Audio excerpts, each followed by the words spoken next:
President Lee Jae-myung continued his push to position the country's southwest as an AI powerhouse, visiting Gwangju on Tuesday after rolling out large-scale corporate investment initiatives in the region. Starting July 1st, Korea's FX markets will trade around the clock on weekdays. Also, the government will replace piecemeal incentives with a unified package of subsidies, R&D support, and infrastructure. Global search and rescue teams have been deployed to Venezuela, where crews face mounting pressure from a growing death toll and a tropical storm closing in. As a follow-up to Monday's unveiling of major investment pledges on chips and AI, President Lee Jae-myung headed down to the southwest on Tuesday to go into further detail. He vowed to take the helm in implementing the investment pledges in the country's southwest. Our Yoon Jung-min reports. President Lee Jae-myung, who was out in the field in the southwestern city of Gwangju on Tuesday, following the unveiling of major corporate investment pledges, yet again vowed to take matters into his own hands to nurture the country's southwest into an AI powerhouse. 제가 직접 관할해서 집행을, 기획을, 총 책임을 또 최종 책임을 확실히 지겠습니다. 이게 그냥 정치인들이 하는 정책쇼 보여주기가 아니고 진짜구나. 꼭 보여드리고 싶어요. The president highlighted the energy resources in the region, such as wind and solar power, apparently with criticism by the opposition in mind over the region being selected as the site for investment. 관련해서 여러 가지 이제 반론들, 이견들이 있는데 분명한 건 그렇습니다. 이게 경제적 원리에 따른 것이라는 겁니다. 용수, 전력, 용지, 인프라 이거 포함해서 호남 지역, 특히 광주, 전남 지역이 이 문제들을 해결할 수 있는 유일한 지역이 됐습니다. He added that there was no coercion in seeking corporate investments. He vowed to boost housing and infrastructure for the area, where Gwangju and its neighboring Jeollanam-do province have been integrated.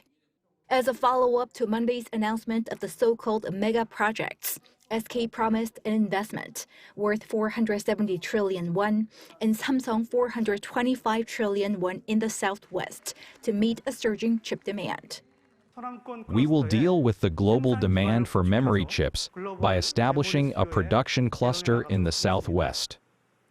We plan to make Gwangju a global semiconductor base by making an investment in new main fabs. Amkor Technology Korea, based in Gwangju, will also expand its advanced packaging line in the city. He dismissed criticism over discrimination against other regions, saying that the Southwest has long been rolled out in the course of development.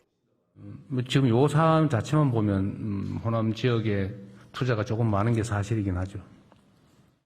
그러나 역사적으로 누적된 투자 양을 비교한다면 그야말로 조족지열에 불과하다. The opposition party has accused the president of favoring the ruling party's stronghold of the Southwest and politicizing chip investment ahead of its party leadership race. Yoon Jung-min, Arirang News. Starting tomorrow, a host of new policies will take effect here in South Korea, with changes expected to impact household finances, investing, and more. Our Baek Joo-hee tells us more. Starting July 1st, Korea's interbank foreign exchange market will operate 24 hours a day on weekdays. This will allow global investors and domestic firms to trade currencies in real time and immediately hedge financial risks. The Finance Ministry says this is part of the roadmap to joining the MSCI Developed Markets Index. The local stock market is also tightening rules to weed out penny stocks trading under 1,000 won or 65 US cents. This cleanup aims to remove weak companies vulnerable to unfair trading, such as stock price manipulation, while boosting the market's overall credibility. Currently, 210 companies, which account for about 7% of all listed stocks, fall into this category, with 141 listed on the Kosdaq. Under the new criteria, a stock under 1,000 won for 30 consecutive trading days will be flagged as an administrative issue. It faces automatic delisting if it fails to stay above the threshold for 45 consecutive days within the 90-day grace period. Furthermore, the government will select regional growth engine industries in the fourth quarter.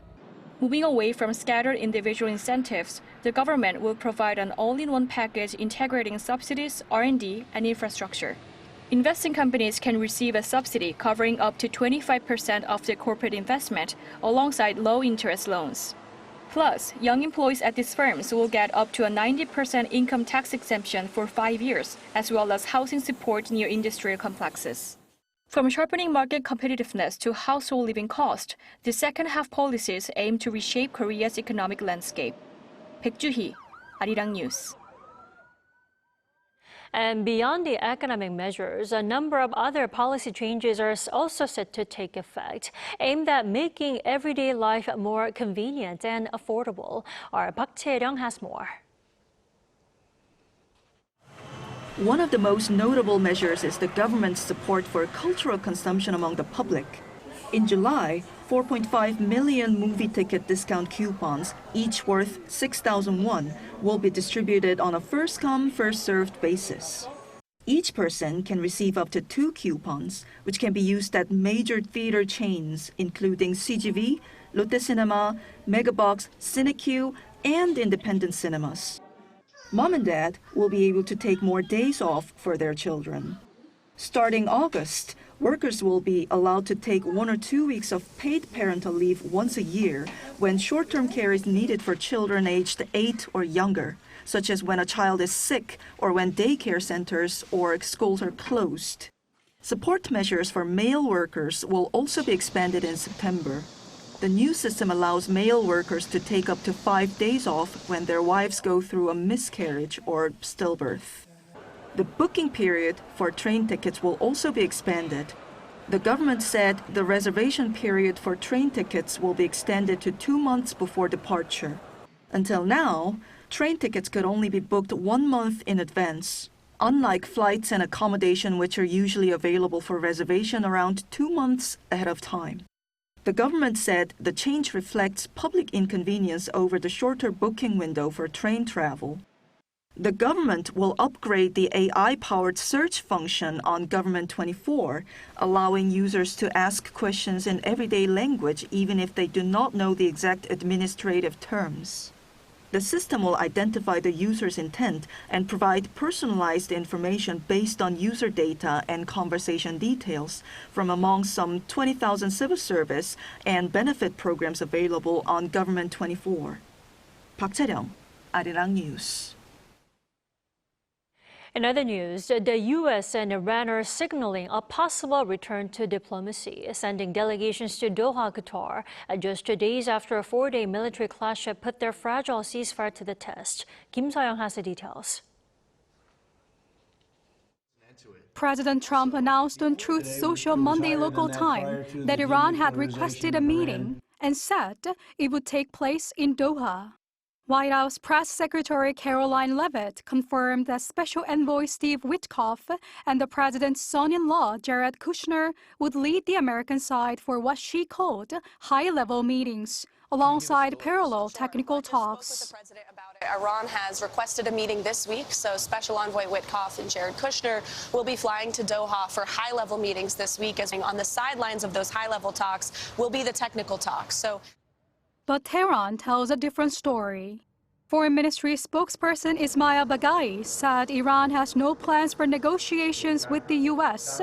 at any level in the coming days, and that a separate Iranian technical delegation heading to Doha this week has, in his words, no relation to the American visit. The disagreement comes after a rocky stretch for the ceasefire itself. The U.S. and Iran signed a memorandum of understanding on the 17th, but fighting flared again around the Strait of Hormuz, putting the agreement to the test.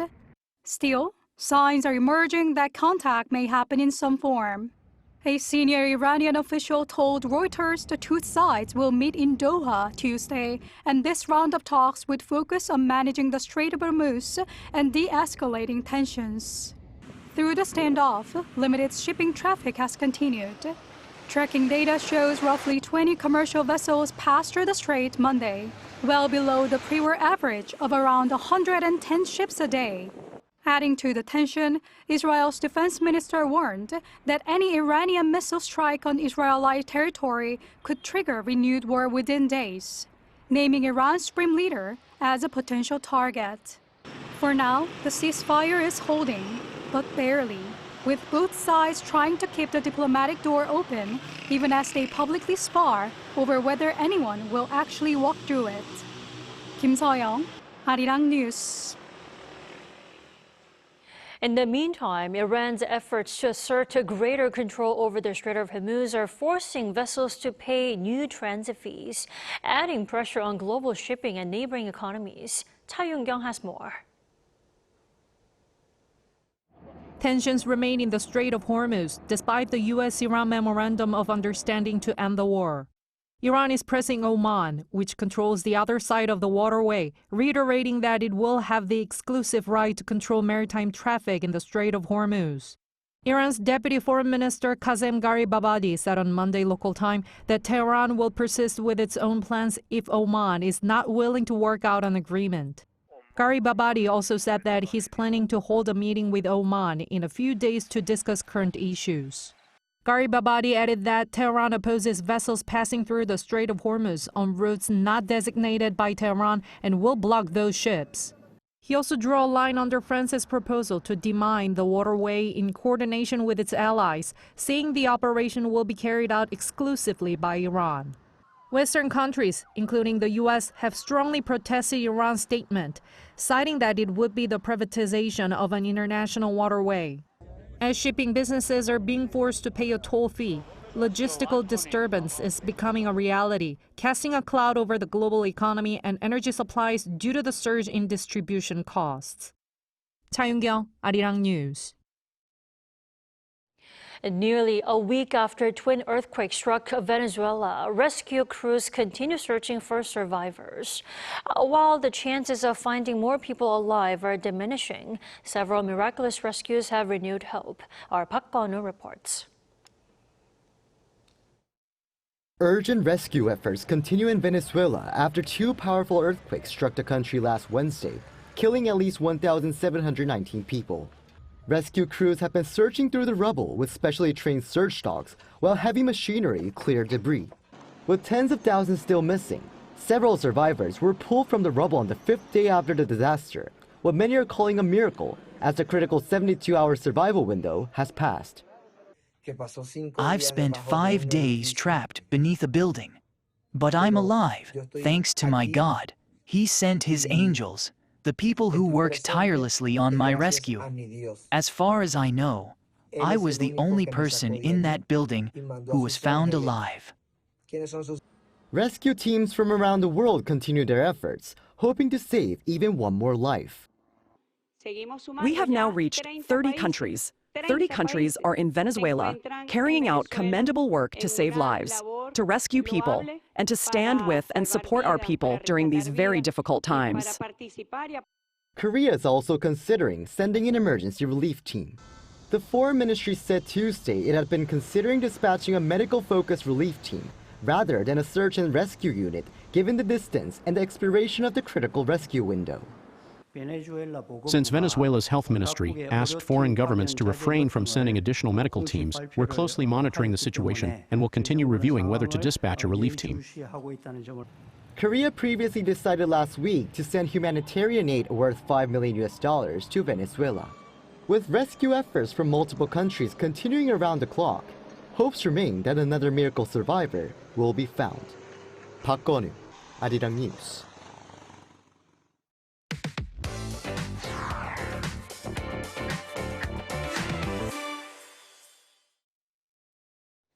Weeks of negotiations have collapsed over how to divide parliamentary committee control for the second half of the legislature's four-year term, leaving the ruling Democratic Party and the main opposition People Power Party at odds over a single powerful committee post.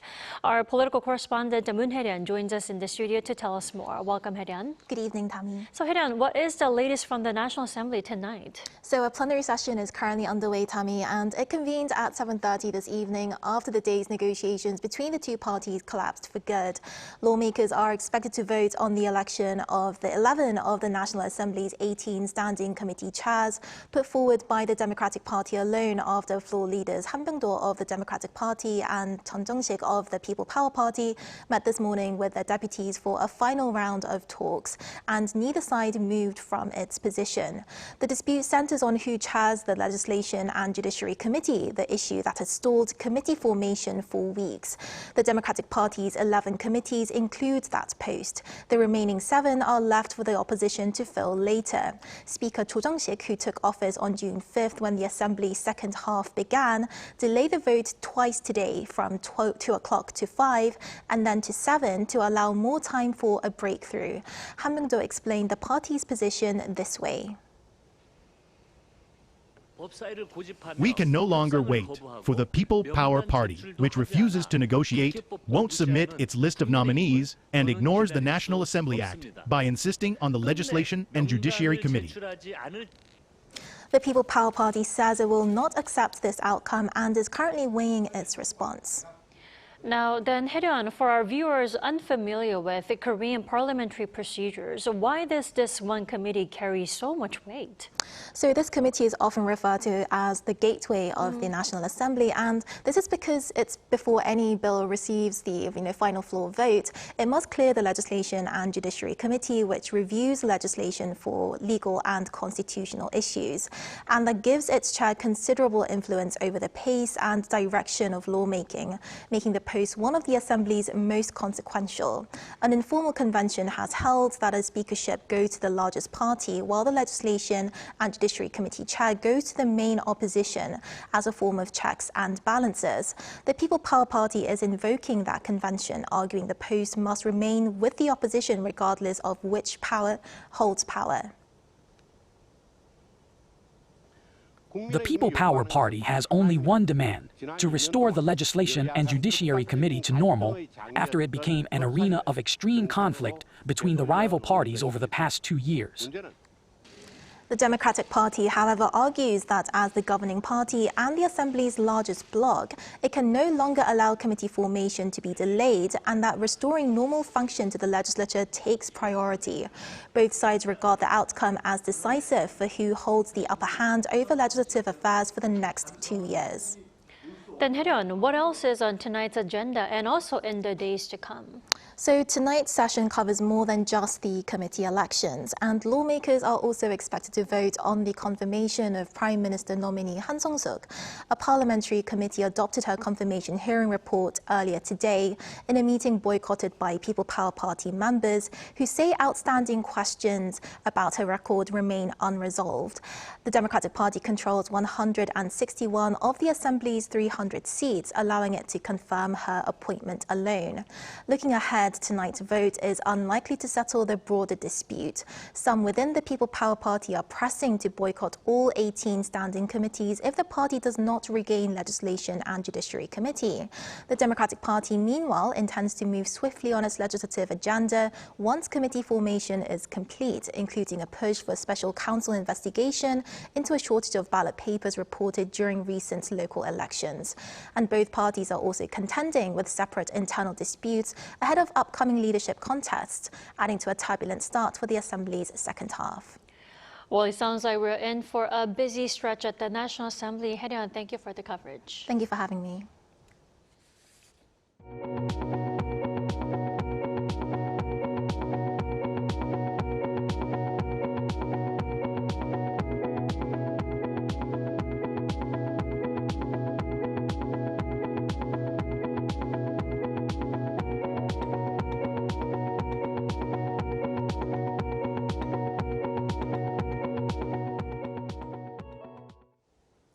South Korea's industrial output lost ground yet again in May in light of weaker chip production. Lee Ju-yeon has the details.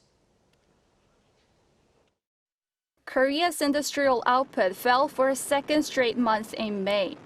According to the National Data Agency on Tuesday, all industry production declined 0.3% compared to the previous month.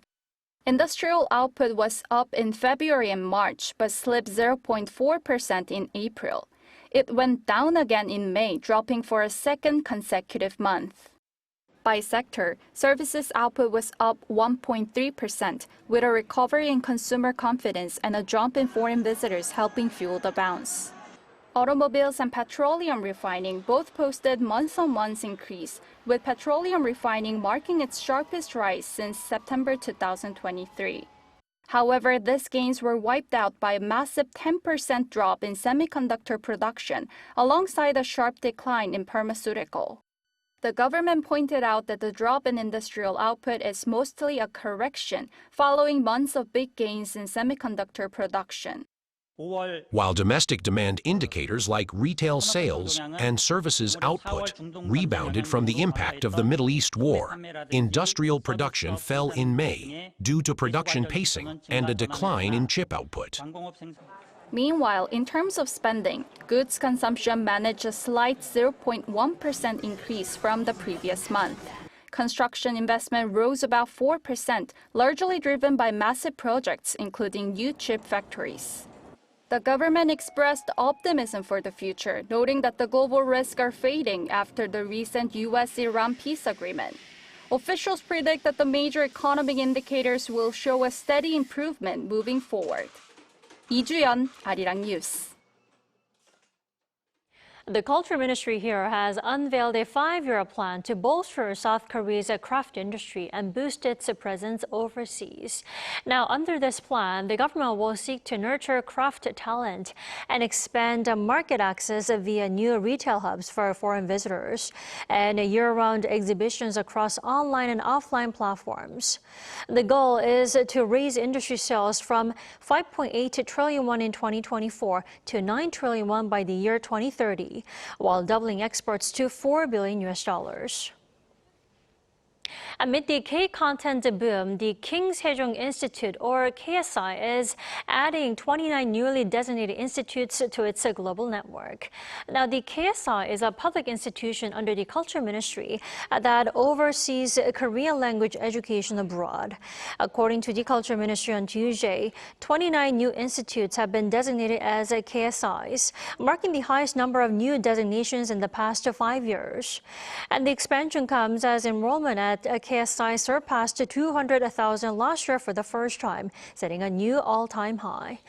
The newly designated institutes include those in Greece, Rwanda, Sri Lanka, marking KSI's first presence in these countries.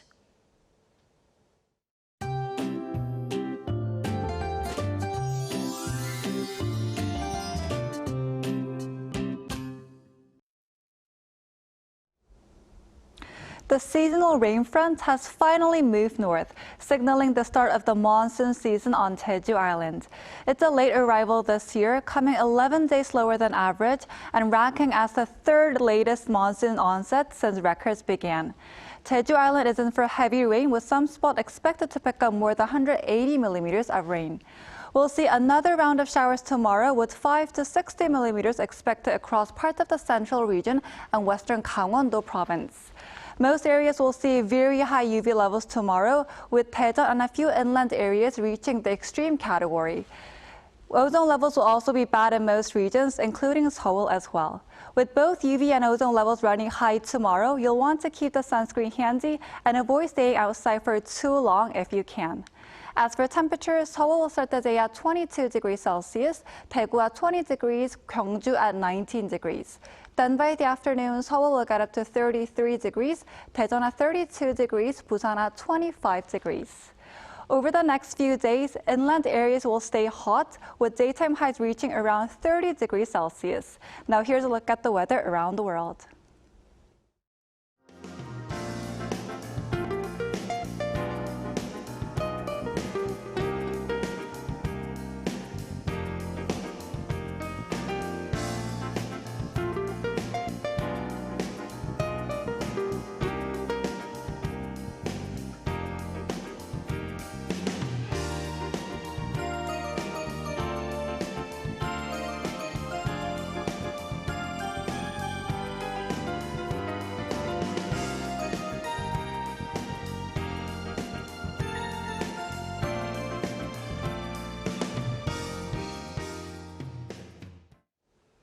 That is all we have for tonight. I'm Kim Dami. From all of us here at Arirang, thanks for watching and good night.